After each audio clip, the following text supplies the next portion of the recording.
तो राहुल गांधी हैं, प्रियंका गांधी हैं, मायावती हैं, अखिलेश यादव हैं, इन सबकी जितनी चाहे उतनी बैंड बजाओ। ये तस्वीरें देखी जो आपने, सोचिए किस तरह से एक ओबीसी पत्रकार ने, सुनील यादव ने मीडिया की पोल खोलकर रख दी है। दूसरी तस्वीरें देखी आपने, एक चंद्रशेखर नाम के प्रोफेसर की थी जिनकी हत्या कर दी गई है।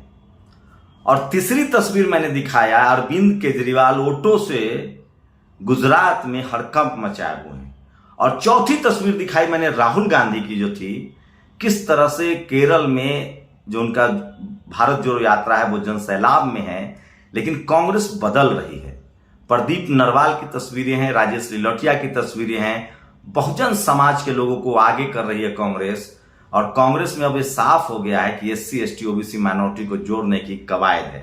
दरअसल ये भारत जोड़ो नहीं है, बहुजन जोड़ो है। क्या कांग्रेस इसमें सफल होगी? तो ये तमाम खबरों की पड़ताल मैं करने के लिए आया हूं एक एक तस्वीर को लेकर। सबसे पहले बात जम्मू कश्मीर यूनिवर्सिटी के प्रोफेसर चंद्रशेखर की। शेड्यूल कास्ट के प्रोफेसर थे, एचओडी बनना था इनको, लेकिन एक जातिवादी मनुवादी ब्राह्मणवादी ने एक दिन में 25 बच्चों से कंप्लेन कराया। जीएस कैश में जांच गई, छुट्टी थी 2 दिनों में, पहले ही दिन जांच की रिपोर्ट आ गई। जो आरोपी था उनको बुलाया तक नहीं गया और उनको हेड ऑफ डिपार्टमेंट बनना था और मजबूरी में दबाव में उन्होंने प्रेस नोट लिखकर, सुसाइड नोट लिखकर खुदकुशी कर ली। अब सोचिए, एससी एसटी ओबीसी माइनॉरिटी के लोगों को मैं बार बार कहता हूं कि अपने सीने पर हाथ रख के कहिए कि क्या बहुजन के लिए नौकरी पा लेना आसान है? सम्मान से नौकरी करना संभव है? कब तक आप मरते रहेंगे? इस देश में इस देशव्यापी आंदोलन बनाना पड़ेगा, बहुजनों को खड़ा होना पड़ेगा। इस देश में सबसे ज्यादा हत्याएं जाति के नाम पर हो रही है और इसके खिलाफ आपको बोलना पड़ेगा, खड़ा होना पड़ेगा। सोचिए, एक प्रोफेसर सुसाइड कर लेता है और कहीं से कोई आवाज नहीं उठ रही है, न टीवी न अखबार। हिंदू मुस्लिम होता तो आवाज उठती। कोई मुसलमान मार देता ही जम्मू कश्मीर में शेड्यूल कास्ट प्रोफेसर को, तो मीडिया, बीजेपी, तमाम हिंदू संगठन सर छत उठा लेते सर पर। लेकिन चूंकि शेड्यूल कास्ट है, आरोपी मनुवादी है, इसलिए कोई आवाज कहीं से नहीं उठेगी। ये कैरेक्टर है इस देश का। उसी कैरेक्टर को अब राहुल गांधी भांप गए हैं और वो लगातार प्रदीप नरवाल, राजेश लिलोटिया, के राजू, ऐसे लोगों को आगे करके कांग्रेस की नैया पार लगेगी कि नहीं, ये कोशिश में है वो। और शेड्यूल कास्ट के नेताओं को आगे बढ़ाया जा रहा है। तस्वीरें देखिए, प्रदीप नरवाल की है, युवा नेता हैं और वो राहुल गांधी के साथ हैं। इससे पहले राजेश लिलोटिया जी की तस्वीरें साथ आई थी। के राजू को आप सब लोग जानते हैं। तो ये तमाम वो बड़े बहुजन समाज के नेता हैं। नितिन राउत हैं, ये सब लोग हैं जिसको कांग्रेस आगे कर रही है। उदित राज जी को आगे कर रही है। तो ये तस्वीरें हैं। और ये दूसरी वीडियो देखिए, ये छात्र इलाहाबाद की है, कोई टीवी अखबार नहीं दिखाएगा। इलाहाबाद में लगातार छात्र प्रदर्शन कर रहे हैं, जिस तरह से वहां भ्रष्टाचार है, जिस तरह से फीस वृद्धि हुई है उसके खिलाफ। और ये है ऑटो वाला। ये पहले वीडियो सुन लीजिए, अरविंद केजरीवाल का है। जनता दुखी है, आपके नेताओं को कहिए थोड़ा प्रोटोकॉल तोड़ के निकले जनता के अंदर। जनता बहुत दुखी है आपके नेताओं से।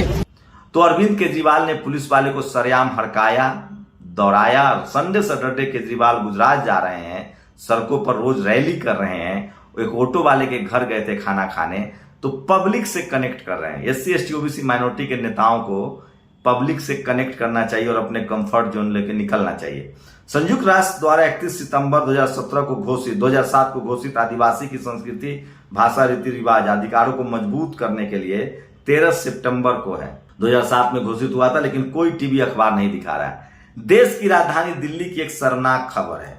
ई block house number 34 New Ashok Nagar में एडवोकेट बिमल चंद को जाटव शेड्यूल कास्ट होने की वजह से उनके साथ मारपीट की गई है। और इस तरह के तमाम हिंसा का विरोध करना पड़ेगा। आरोपियों की गिरफ्तारी हो, चाहे वो कोई भी हो। मैं बार बार कह रहा हूं, इस देश के किसान जातियों से, जाट, गुर्जर, पटेल, मराठा, आप लोग किसी भी तरह के जातिवाद में न फंसे, क्योंकि अगर आप लोग जातिवाद करेंगे तो आप लोग बच नहीं पाएंगे। ये तस्वीरें हम नहीं दिखा सकते क्योंकि बहुत ज्यादा इसमें हिंसा है। और सोचिए किस तरह से उन पर हमला किया गया है। तो ये तस्वीरें हम नहीं दिखा सकते हैं क्योंकि कॉपीराइट का मसला आता है, कम्युनिटी गाइडलाइंस का। लेकिन दिल्ली में शेड्यूल कास्ट के वकील पर हमला हुआ है, इसके खिलाफ आपको आवाज उठानी पड़ेगी। ये वो तस्वीरें हैं दिलीप मंडल ने शेयर किया प्रदीप नरवाल के साथ राहुल गांधी का। आरएसएस को मिर्ची लग गई है। ये तस्वीर संबित पात्रा के हाथ में देखिए, कांग्रेस ने जारी किया है।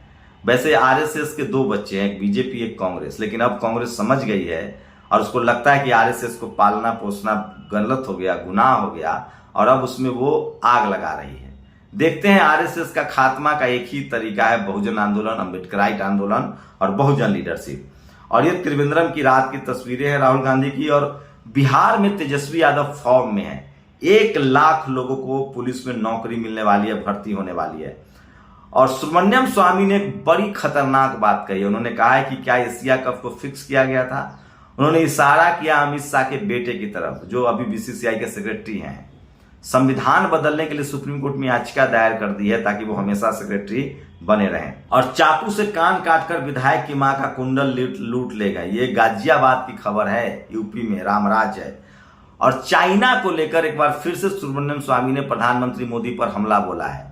सोचिए, प्रधानमंत्री ने कहा था कि न कोई घुसा है, न कोई घुसा था, न कोई घुस पाएगा। सवाल है कि अब समझौता कैसे हुआ। और चाइना अंदर घुस गया था तो वापस लौट रहा है। हमारी सेना क्यों वापस लौट रही है अपनी ही सरजमीन पर। और अमेरिका के एंकर ने कहा है, ये देखिए, अमेरिका के सबसे popular news channel Fox News के एंकर टकर कार्लसन ने कहा है कि भारत ने अंग्रेजों जैसा कुछ नहीं बनाया है। उसका जवाब दिलीप मंडल ने दिया कि बीएसपी सुप्रीमो मायावती ने अंग्रेजों के बाद सबसे शानदार अंबेडकर पार्क बनवाए हैं, जो कविता है, पत्थरों का कविता है, इतिहास पर उकेरा गया है। और दिल्ली के सीएम अरविंद केजरीवाल गुजरात भवन ऑटो पर घूम रहे हैं और ऑटो ड्राइवर के घर खाना खाने पहुंचे थे। केजरीवाल को गुजरात पुलिस रोक रही थी, लेकिन वो जन सैलाब में बदल गया। तो बहुजन नेताओं को सीखना चाहिए, सवर्ण नेता इसी तरह से राजनीति करते। इलाहाबाद यूनिवर्सिटी की है ये, और ये वो पत्रकार हैं। इनका एक बार फिर से पूरा वीडियो सुन लीजिए। तो अभी जो हालात हैं पिछले 2-4-5 सालों से, वो बड़े भयावह हैं। अब पत्रकार कहने में शर्माती, अपने आप को रिपोर्टर कहने में शर्माते। अब तो नौकर हैं, न्यूज चैनल की नौकरी कर रहे हैं। किस तरह से इन्होंने पत्रकारिता पर आरोप लगाए हैं। ओबीसी कम्युनिटी से हैं, न्यूज नेशन में रिपोर्टर थे लखनऊ में। मायावती अखिलेश के खिलाफ बोलिए, बीजेपी के खिलाफ मत बोलिए, यह है जातिवाद कैरेक्टर। मैं बहुजन नेताओं से अपील करता हूं कि वो सब लोग इस तरह की नौकरियां छोड़ के बगावत करें और अपना सोशल मीडिया प्लेटफॉर्म खड़ा करें। जाति कहीं नहीं जाती है। जाति आपको सबसे ज्यादा नुकसान तब पहुंचाती है जब आप पावर सेंटर्स में आते हैं, media, judiciary, college, university, bureaucracy में। इसलिए कह रहा हूं, जाति है कि जाति नहीं, इससे सावधान रहिए। और ये यादव जी जो रिपोर्टर थे न्यूज नेशन में, 15 साल से पत्रकारिता कर रहे हैं, इनकी बात को सुनिए। और इसलिए बहुजन समाज को कह रहा हूं, ओबीसी के लोगों को कह रहा हूं कि आप जाति के नाम पर शेड्यूल कास्ट पर अत्याचार करते हैं, गांवों में, खेतों में, कस्बों में, लेकिन आपके लोग judiciary, media, bureaucracy, college, university में जातिवाद के शिकार हैं। और वहां पावर सेंटर्स में judiciary, media, bureaucracy, college, university, नौकरी में, बिजनेस में एससी, एसटी, ओबीसी माइनॉरिटी का भाईचारा बन रहा है। इसी भाईचारे को जमीन पर उतारने की जरूरत है। और इस देश में जो किसान जातियां हैं, जाट, गुर्जर, पटेल, मराठा, उनको भी समझना पड़ेगा कि उनका शोषण किसने किया है। कि टीवी अखबार में चल के आ रहा है। हम लोग तो 5 साल से आपको कह रहे हैं, ये अभी रिसेंट आया है। और इनके साथ खड़े हुई अपनी प्रतिक्रिया भी जरूर दीजिए। शुक्रिया।